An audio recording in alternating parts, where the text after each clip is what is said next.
आणि मधलं एक वाक्य ड्रॉप केलं. सांगा, असं गाळलेल्या जागा भरायच्या लगेच. हा बोला. काय काम आहे म्हणलं. नंतर तिला विचारलं घरी काय रंग काम वगैरे काय आहे का. बिल्डिंग मटेरियल आहे म्हटल्यानंतर एक डबा गेला तर गेला. मग काम म्हणजे अशी काय काम. तिने आईकडे फोन देऊन टाकला. मग नंतर मग आई बोलली. मग आई बोलली मग त्याच्यानंतर त्या फोन नंतर साखरपुडा होईपर्यंत तुमचं भेटणं नाही, बोलणं नाही, बघणं नाही. मग मला सांगा त्यानंतर कधी भेटलात? साखरपुड्यानंतर, बस्ता झाल्यानंतर, बस्त्याला वगैरे. त्याच्या आधी नाही, बस्ता झाला मग त्यावेळेस भेटलो. आणि मग दुसऱ्या दिवशी आऊंच्या ताई ह्यांना घेऊन आले होते. मी पुण्यामध्येच मुक्कामी होते त्यावेळेस खरेदीसाठी. त्यावेळेस यांना घेऊन आले होते. मग तेव्हा भेटला? हो, त्यावेळेस दोघेच भेटला. तेव्हा त्या आऊंची ताई वगैरे गेल्या? हो, गेल्या.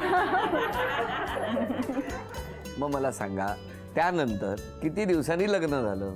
त्यानंतर एप्रिलमध्ये बस्ता झाला आणि मे मध्ये 13 मेला लग्न झालं. एप्रिल ते मे एवढ्या कालखंडात घरच्यांना न सांगता एकदाही भेटला नाही? काय हो? नाही हो. संस्कृती चांगली होती. न सांगता भेट नाही, याच्यात संस्कृतीचा कुठे प्रश्न आला? आमच्या दृष्टीने त्यावेळेला भेटणं त्या काळात तुमच्या काळात आमच्यावर एवढं काय असं होतं ना की लग्नाच्या आधी जाऊन भेटणं म्हणजे नावं ठेवते. आता आम्ही स्वतः सांगतो भेटा. आमच्या पुतण्याचं ठरलंय, या काही नवीन जोडी आहे, आम्ही पुतण्याला सांगतो भेटला की नाही, फोन केला की नाही. बरोबर. आता ह्या गोष्टी सुधारलेत असं आम्हाला वाटतं. पण तुमच्या काळामध्ये नव्हतं. हो ना? नव्हतं ना. बरोबर. या गप्पा सुरू असतानाच आता पहिला खेळ कुठला तो बघूया आणि किती बक्षीस वहिनींना मिळणार तेही अनुभव. हे होम मिनिस्टरचे टॅग आहेत. एकेका वस्तूवर हा एक टॅग ठेवा.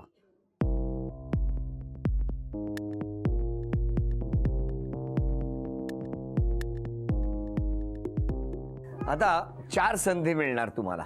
सगळ्यांची मदत घेऊ शकता आणि सगळ्यांची मदत घेतल्यानंतर लक्षात ठेवा त्या 4 संधीमध्ये 1 रुपया जर मिळाला ना तर त्या 4 वस्तू आणि तेवढे पैसे बक्षीस म्हणून तुम्हाला मिळणार. बघूया आता काय होणार. सगळे मदत करू शकतात. 1 रुपया कुठे लपलाय हे आता कुणालाच माहीत नाही, ना तुम्हाला माहिती ना मला माहिती. चला वेळ सुरू झाली.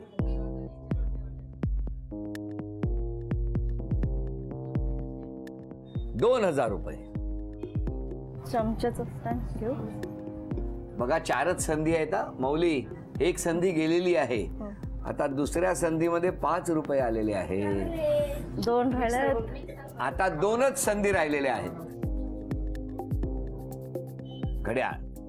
तिसरी संधी बघूया. 20 रुपये. आता ऐका, घाई करू नका, 1च संधी शिल्लक आहे. बघा हेच का परत बदलायचंय? नाही, तेच ठाम आहात?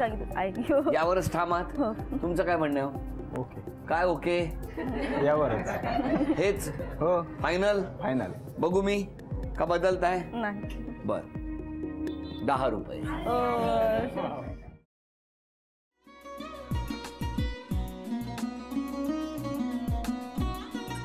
लावू का? असाच लावू ना.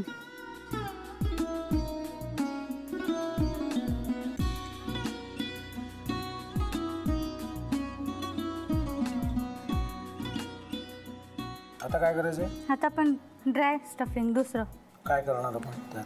आपण ह्याच्यात मेयोनीज न टाकता बाकीचे सगळे साहित्य टाकायचे. अच्छा, हे सगळं. ऋतू, माझा तर विश्वासच बसत नाहीये. म्हणजे अगं बहिणी आमचं लग्न व्हावं म्हणून किती प्रयत्न करत होती आणि ते सगळं करताना ती शिवच्या आम्हाला माहिती पुरवते. नाही, मला नाही वाटत. गौरी खूप चांगली असतो म्हणून तुला सगळं जगत चांगलं दिसतं, पण शिव उगाच बोलला असेल का? त्याच्यावर विश्वास नाहीये का तुझा? शिववर पूर्ण विश्वास आहे मी तुम्हाला, पण तो आता हे जे काही करतोय ना, म्हणजे निशा बहिणी समोर त्या राधिका सोबत फिरण्याचं नाटक वगैरे, ते त्याचा काही उपयोग होणार नाहीये. अगं असं कसं म्हणतो?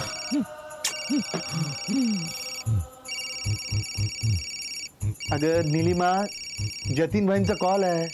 हो माहितीये. रिसीव कर ना. अगं बघ कट झाला. आता तू रिसीव केला नाहीस म्हणून ते मला करतील.